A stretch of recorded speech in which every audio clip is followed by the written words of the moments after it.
우리 신앙은 하나님과의 친밀한 교제입니다. 또 우리 신앙은 하나님의 행하심을 보고 우리 온 삶으로 동참하는 것입니다. 그러한 삶을 살 때 우리 가운데 하나님의 생명이 넘치고 하나님의 승리가 넘치고 우리는 날마다의 삶에서 하나님의 실제를 경험할 수 있습니다.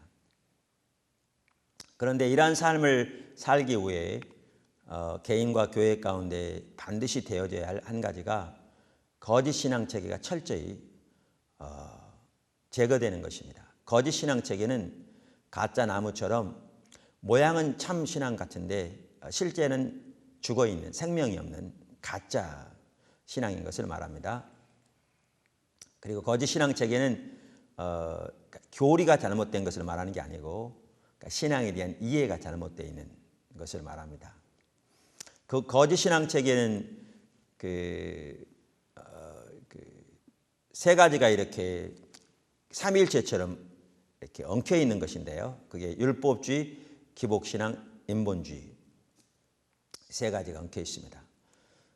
우리는 그래서 몇 주 전부터 율법주의에 대해 살펴보고 있는데 오늘은 율법주의는 의식을 의지하는 것이다 라는 부분을 같이 살펴보기 원합니다. 지난 시간에 우리는 의식과 본질에 대해서 살펴보았습니다. 우리 신앙의 본질은 하나님과의 친밀한 교제다. 의식은 하나님께서 명하신 중요한 것들이지만 그 하나하나가 본질이 아니고 그 본질을 위한 수단이다. 그래서 의식이 아무리 많을지라도 하나님 앞에서 그 본질이 없으면 의식은 아무런 의미가 없다. 그런데 율법주의가 뭐냐? 바로 이 의식이 본질을 대체해버린 것이다. 그러니까 의식을 잘하는 것이 신앙생활 잘하는 것으로 잘못 이해되어 버린 것이다. 이렇게 말씀드렸습니다. 그렇게 하다 보니까 그들 다른 말로 표현하면 율법주의는 이 의식을 의지하는 겁니다. 그러니까 우리 원래 신앙은 인격체신 하나님을 의지하는 겁니다. 하나님을. 그런데 율법주의는 의식을 의지하죠. 더 나아가 의식에 대한 자기의 헌신을 의지합니다.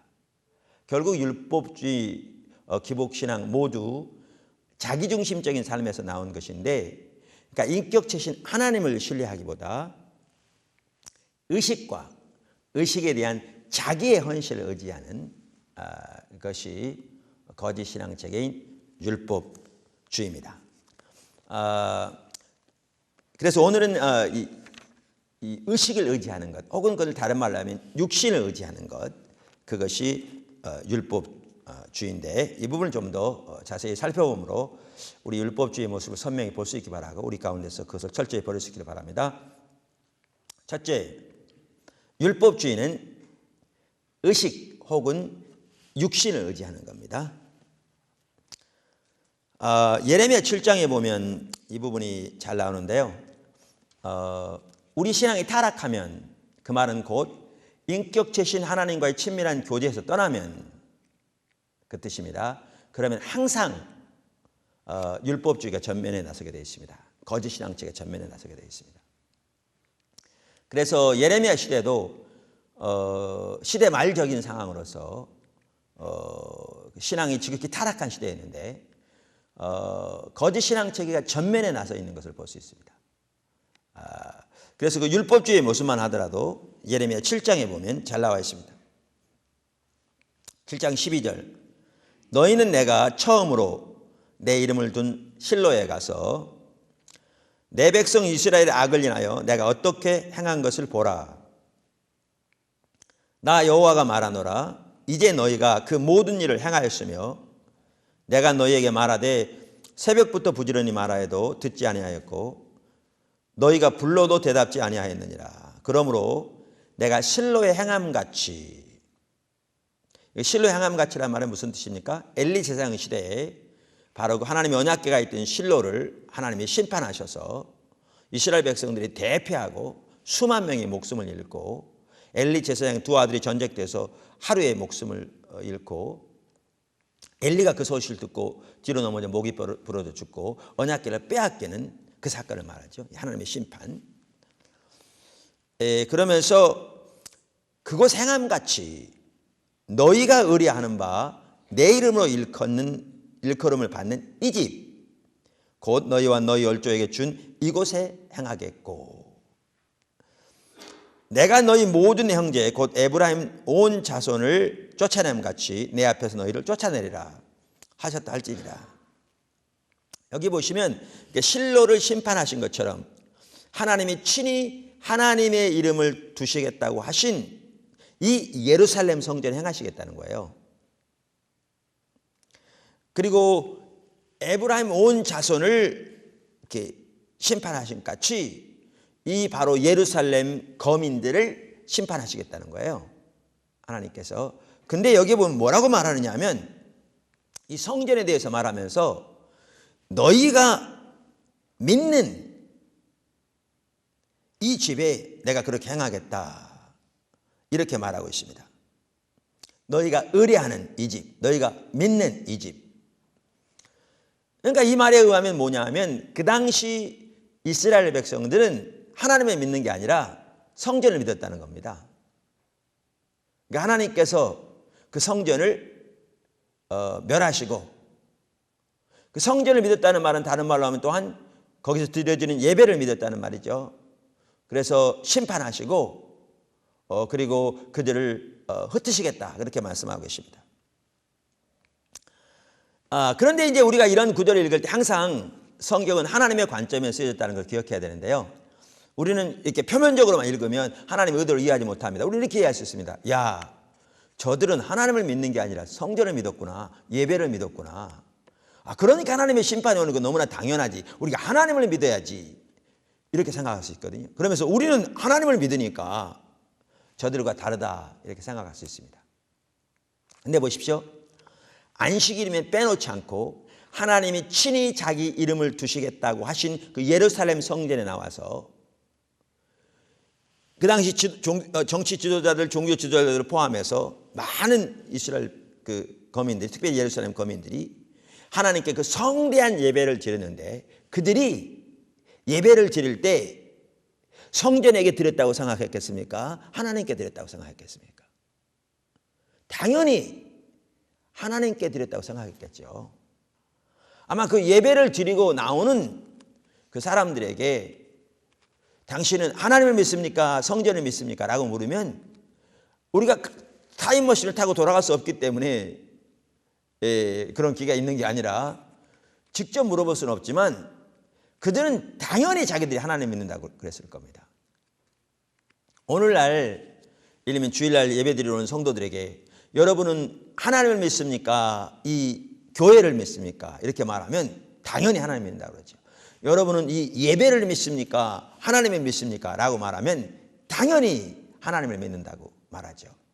근데 그 당시에도 그렇게 말했을 겁니다. 그들이 지금 누구께 예배를 드리는데요? 하나님께 예배를 드리는데요. 근데 왜 하나님은 그들이 하나님을 믿는다고 말씀하지 아니하시고 성전을 믿는다고 말씀하시는가 하는 거죠. 우리가 이 점을 잘 이해하려면 여기 보시면 하나님이 내가 실로에 행함같이 그랬거든요. 그러니까 엘리 제사장 시대에 그 실로를 심판하신 그 사건을 돌아가 보면 이해할 수 있습니다. 여러분 엘리 제사장 시대만 하더라도요 신앙이 아주 타락한 시대입니다. 그래서 그 엘리 제사장 경우도 마찬가지고요. 사무엘상 2장에 보면 엘리의 아들들은 불량자라. 영어로 보면 wicked man, 사악하는 자들이라. 여호와를 알지 아니하더라. 우리는 이 구절을 읽으면 여호와를 알지 못한다고 그러니까 우리가 쉽게 생각하면 저들은 신학기도 안 나왔다 이렇게 생각합니다. 그러니까 성경 공부도 안 했다. 신학기도 안 나오고 술집이나 쫓아다니는 애들을 엘리가 데려다가 제사장 삼았다 이렇게 이해합니다. 근데 성경이 말하는 하나님을 안다는 말은 전혀 그런 뜻이 아닙니다. 우리가 앞으로 이제 살펴보겠지만 그들은 신학적인 많은 지식, 성경적인 많은 지식이 있었을지 모르지만 인격체신 하나님을 전혀 알지 못했다.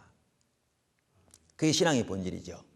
그러니까 하나님을 모르니까 열매가 어떻게 나타나는가 보십시오. 사실 신앙이 타락하면 우리 목회자나 이렇게 구약의 제사장 혹은 신약의 뭐 선지자, 구약의 선지자 말할 것 없이 공통적인 특징이 뭐냐 하면 사역이 자기 목적을 위한 수단이 되는 겁니다. 이게 타락한 리더들의 전형적인 특징입니다. 그러니까 사역이 자기 목적을 위한 수단이 되는 겁니다. 진정한 신앙은 우리의 삶이 하나님의 목적을 위해 드려지는 건데, 근데 여기도 보시면 그래서 그들이 이렇게 제사를 지내지만 결국 누구의 배를 채우기 위해서 합니까? 자기의 배를 채우기 위해서 하고, 그리고 거기에 이렇게 섬기는 그 여자 사제들과 이렇게 동침하기도 하고.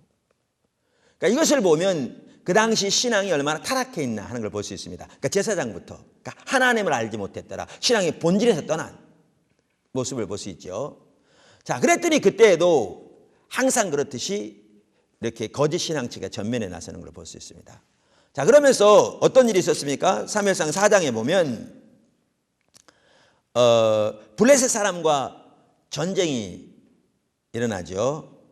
근데 어떻게 됐습니까? 그날 4,000명이 목숨을 잃었습니다. 패배했습니다. 근데 여러분 기억하실 것은요, 패배한 건 당연합니다. 왜냐하면 하나님의 백성들이 하나님과 친밀한 교제 가운데 하나님과 동행할 때 하나님이 그들을 위해 싸우시기 때문에 그들은 승리하게 되어 있습니다. 그러니까 하나님과 동행할 때 하나님의 모든 생명, 하나님의 실제가 함께 하시는데 그 하나님의 실제 중에 하나는 승리거든요. 왜냐하면 하나님의 이름 중에 하나가 여호와 니시잖아요. 근데 저들이 신앙의 본질에서 떠나 있었기 때문에, 그게 곧 하나님을 떠난 건데 하나님을 떠나 있었기 때문에 하나님도 저들을 떠나 계셔서 하나님의 실제가 저들에게 없었죠. 하나님의 생명이 없었죠. 그러니까 하나님의 승리가 저들에게 함께할 리가 없습니다. 하나님의 백성이 하나님을 떠나면, 성경에 가면 하나님이 그들의 원수가 되신다고 그랬습니다. 그래서 이방 나라를 들어서 그들을 치시죠. 그들을 돌이키게 하기 위해서. 이런 상황이니까 실패한 것은, 그러니까 패배한 것은 너무나 당연한 결과였습니다. 근데 이렇게 패배했을 때 그들이 어떻게 했습니까? 이걸 보면 그들의 신앙을 볼 수 있습니다. 패배했을 때 어떻게 했느냐고요. 그들은 고민했겠죠. 기도했겠죠. 또 이렇게 같이 토의했겠죠.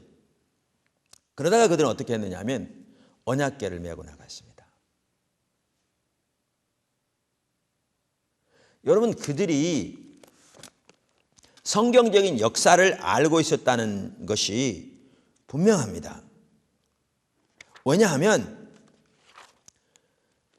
성경에 보시면은요, 성경에 보시면 여호수아 시대에 하나님께서 제사장들에게 언약궤를 메고 흘러넘치는 강에 발을 디디라고 하셨고, 그렇게 하였더니 성경에 보면 요단강이 언약궤 앞에서 섰다 이렇게 되어 있습니다. 뿐만 아니라 하나님께서 여호수아를 통해서 이렇게 제사장들을 앞세워서 여리고성을 돌게 하실 때 언약궤를 앞세우고 돌았고, 그 엄청난 여리고성이 언약궤 앞에서 와르르 무너졌습니다. 그들은 당연히 이 성경적인 역사를 알고 있었을 겁니다.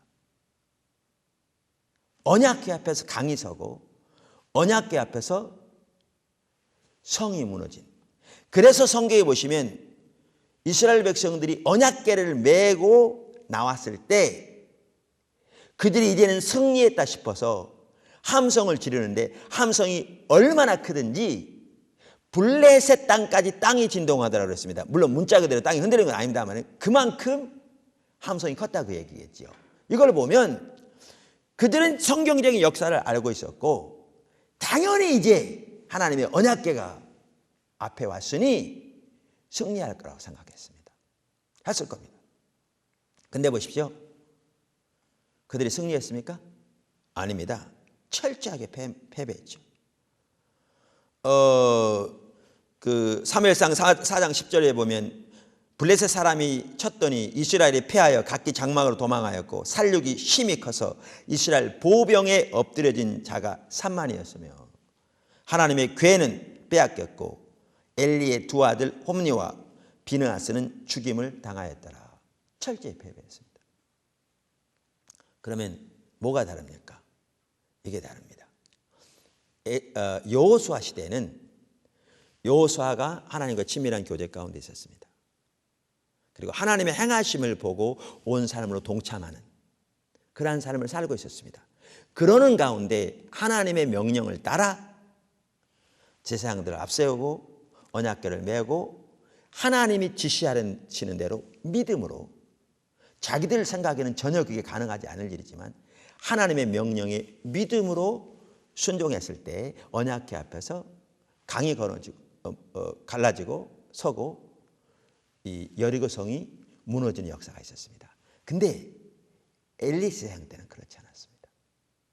그들은 하나님과 친밀한 교제에서 떠나 있었습니다. 뿐만 아니라 그렇기 때문에 하나님의 행하심을 보고 온 삶으로 하나님의 행하심에 동참하는, 하나님과 동행하는 삶은 더욱더 살고 있지 않았습니다. 종교적인 모양은 있었을지 모르지만 자기중심적인 삶을 살고 있었고 신앙의 본질에서 떠나 철저히 타락한 삶, 자기 목적을 위한 하나님의 수단에 불과한 삶을 살고 있었습니다. 이러니까 이들은 실패는 당연했습니다. 근데 이들에게 해결책이 뭐였냐면 하나님께로 돌아가는 거였습니다. 다시 말하면 신앙의 본질로 돌아가는 거였죠. 그러니까 여호수아 시대처럼 하나님과 친밀한 교제로 돌아가는 것이었고 하나님의 행하심을 보고 온 사람으로 동참하는 그 사람으로 돌아가는 것이었습니다. 그리고 그리로 돌아가서 하나님의 구체적인 인도를 따라 순종하는 것이 그들의 살 길이었는데 그들은 그렇게 하지 아니하고 언약궤를 메고 나가면 그들은 승리할 것이라고 생각해서 언약궤를 메고 나갔습니다. 자 보십시오. 그들은 당연히 하나님을 믿는다고 말했을 겁니다. 그런데 그들이 실제로 신뢰하는 것은 하나님이었습니까? 언약궤였습니까? 언약궤였죠. 율법주의죠. 의식을 의지한 겁니다. 하나님을 의지한 것이 아니라. 그러니까 그것이 아무런 효과가 없죠. 가짜 신앙이니까요. 그러니까 더 큰 살육을 당하고 언약궤도 빼앗기고 이렇게 되는 거죠. 자 그러면 예레미야 시대를 보십시오. 똑같습니다. 그들에게 많은 의식은 있었습니다. 우리 이미 살펴본 대로. 진짜 인도는 대륙을 형대해야 되는데 거의 지구 반바퀴를 돌아야 되는데 거기까지 가서 그 특별한 향품을 사다가 하나님께 번제를 드릴 정도로 헌신적이었습니다. 그 많은 의식들이 있었습니다. 그러나 그들은 인격체신 하나님과의 살아있는 친밀한 교제에서는 떠나 있었습니다. 그래서 하나님은 이 백성이 두 가지 악을 범했는데 하나님은 생수의 근원인 나를 버렸다라고 말씀하십니다. 그러니까 누구죠? 엘리 제사장 시대와 똑같습니다. 그러니까 하나님을 버렸기 때문에 하나님도 저들을 버려 하나님의 모든 실제, 하나님의 생명이 철저히 거쳐져 있었습니다. 심판이 다가오고 있었습니다. 지금 코앞에까지. 이때 이들의 살 길은 호세아서가 말한 것처럼 오라 우리가 여호와께로 돌아가자. 이 말은 신앙의 본질로 돌아가는 것. 하나님을 아는 자리로 돌아가는 것. 인격체신 하나님만의 유일한 목적된 자리로 돌아가는 것. 그리고 하나님의 행하심을 보고 온 사람으로 동참하는 자리로 돌아가는 것. 그리고 그렇게 하나님과 동행하는 가운데 하나님의 지시와 지도를 따라 순종하는 그 삶으로 돌아가는 것이 그들의 살 길이었습니다. 근데 그들은 그 자리로 돌아가지 아니하고 하나님이 친히 자기 이름을 두시겠다고 하신 예루살렘 성전에서 오늘도 성대한 예배를 하나님께 드렸으니 하나님께서 자기들을 지켜주시고 그 나라를 보호해 주실 것이라고 믿었습니다. 이들이 당연히 하나님께 예배 드렸다고 생각했겠지만 그들은 하나님을 믿었습니까? 성전을 믿었습니까? 정확하게 성전을 믿었습니다. 정확하게 예배를 믿었습니다. 정확하게 의식에 대한 자기들의 종교적인 헌신을 믿었습니다. 자기중심적인 삶. 정확하게 의식을 믿었습니다. 그러니까 그것이 하나님 앞에 아무런 의미가 없었습니다. 가짜 신앙이기 때문에요. 본질은 전혀 없는 채 의식만 가득한. 여러분 오늘날 성도들이 주일이면 주일, 수요일이면 수요일 혹은 다른 시간에 예배 드리러 나오면서 나는 교회를 믿어요. 이렇게 말하는 사람 한 사람도 없습니다. 나는 하나님을 믿는 게 아니고 나는 예배를 믿습니다. 이렇게 말하는 사람 한 사람도 없습니다. 누가 그렇게 말합니까? 어리석은 짓이죠. 우리는 당연히 하나님을 믿는다고 생각하고 말하고 우리는 당연히 하나님께 예배를 드린다고 생각하고 말합니다. 근데 잘 들으십시오. 우리의 신앙이 인격체신 하나님을 알고 존재를 다하여 그분을 사랑하는 하나님과 친밀한 교제 가운데 거하고, 그리고 하나님의 행하심에 우리 온 삶으로 동참하며 하나님과 동행하는 이 삶에서 떠난 게 하나님 떠난 건데, 우리가 이 삶으로 돌아와야 되는 건데, 그래야 하나님의 생명이 우리에게 넘치는 건데, 그리고 예배만 하더라도 이 삶을 살기 위한 수단이기 때문에 우리는 예배를 통해서 이렇게 하나님을 구하고 하나님을 알기를 추구하고 하나님의 목적과 의도를 알기를 구하고, 그래서 우리의 삶으로 하나님의 행하심에 동참하기를 원하고, 주님이 추구하신 것을 우리도 추구하기를 원하고, 주님의 길을 발견하여 순종하기를 원하고, 이렇게 주님을 구하여 나와야 되는 것이고, 그렇게 주님과 동행하는 삶을 살아야 되는 건데, 그 삶을 살지 아니하고 또 그 삶으로 돌아올 생각은 하지 아니하고 오늘도 주일이 되어서 성수주일을 했기 때문에 하나님께서 우리를 지켜주시고 우리를 보호하시고 우리의 기도를 들으시라고 생각하는 것은, 그게 정확하게 예레미야 시대 이스라엘 백성들과 이만큼도 다를 바 없는 율법주의입니다. 얼마나 동일한가 보십시오. 그건 실제로는 하나님을 믿는 게 아니고 교회를 믿는 것이고 예배를 믿는 것이죠. 본인들은 하나님 믿는다고 생각합니다. 그런데 하나님은 너희가 나를 믿는 것이 아니라 예배를 믿는다고 말하는 거죠. 그러니까 그게 아무런 효력이 없습니다. 왜? 거짓 신앙체계니까요. 우리의 살 길은 하나님과 친밀한 교제로 돌아가는 것이지요. 그리고 예배도 그것을 위한 수단이지요. 우리 살펴본 대로. 그리고 그리 가야 하나님의 생명이 우리에게 넘치게 되지요. 이처럼 율법주의는 의식을 의지하는 것입니다. 다른 말로 하면, 그것을 또 다른 말로 하면 소위 말하는 육신을 의지하는 것입니다. 큰 두 번째, 육신이 될 수 있는 것들, 이렇게 의식을 의지한다. 그러니까 의식에 대한 자기의 종교적인 헌신을 의지한다. 이렇게 말씀드렸는데요. 그것을 육신이라고 표현할 수 있습니다. 근데 이 육신이 될 수 있는 것들이 많습니다. 육신이 될 수 있는 것들이 많습니다. 사실 그 하나하나를 살펴보는 건 참 중요합니다. 근데 이것은 수백 가지 될 수 있습니다. 사람마다 다 다를 수 있습니다. 근데 그 중에 대표적인 것 몇 가지를 살펴보기 원합니다. 육신이 될 수 있는 게 뭐가 있는가? 첫째는 할례와 같은 의식들이 육신이 될 수 있습니다. 할례와 같은 의식들. 여러분, 초대교회 시대에는 할례당이라는 자들이 있었습니다. 아시겠지만 우리가 이 부분은 나중에 좀 더 자세히 살펴보겠습니다. 그러니까 율법주의의 가장 핵심이 자기의거든요. 근데 그 자기의를 다룰 때 좀 더 자세히 살펴보겠지만, 그 할례당들은 어떤 자들인가 하면 당연히 그들은 예수를 믿은 자들입니다. 근데 그들은 뭐라고 주장했느냐 하면, 예수를 믿을 뿐만 아니라 거기에 추가로 할례를 받아야 한다. 하나님께서 아브라함에 명령하신 대로. 그래야 정통적인 그리스도인이 될 뿐만 아니라 하나님께서 아브라함에게 명령하신 그 모든 축복을 받을 수 있다. 이렇게 주장한 자들입니다. 그러니까 그들은 예수 그리스도의 십자가에 추가로 할례를 더한 자들입니다. 이들은 이단입니다. 그 이단적인 가르침을 가르친 자들입니다. 그들에게 사도 바울은 뭐라고 말하는가 하면 그들은 개들의 행악자들이라 이렇게 말합니다. 그러면서 갈라디아서에 보면 너희가 만일 할례를 받으면 하나님의 은혜에서 떨어지고 그래서 십자가는 너희와 상관이 없게 된다. 이렇게 말합니다. 왜 그렇게 하는가 하면 보십시오. 그렇게 주장할 경우에 그들이 하나님 앞에 설 때에 그들은 예수를 믿고 선 게 아닙니다. 우리가 앞으로 살펴보겠지만 우리가 하나님을 믿으려면, 예수님을 믿으려면 예수님만 믿어야 되거든요. 하나님만 믿어야 되거든요.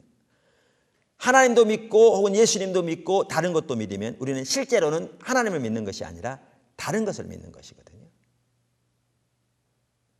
그래서 그들의 입장에 보십시오. 자기들이 예수를 믿어야 한다, 그래야 구원받는다 이렇게 말할지 모르지만 추가로 할례를 받아야 한다 이렇게 말한다면, 그래야 정통적인 그리스도인이 된다 이렇게 말한다면, 그들을 정통적인 그리스도인을 만드는 것은 예수를 믿는 겁니까? 할례를 받는 겁니까? 당연히 할례를 받는 거죠. 그래서 할례를 받는 것이 정통적인 그리스도인이 만드는 거고, 할례를 받는 것이 하나님의 그 모든 유업을 받을 수 있는 자격을 갖추게 하는 것이기 때문에 그들은 실제로는 예수를 믿고 의지하여 하나님 앞에 서는 것이 아니라 할례와 같은 종교적인 행위를 의지하여 하나님 앞에 서는 것이지요. 하나님 앞에 서는 것이지요.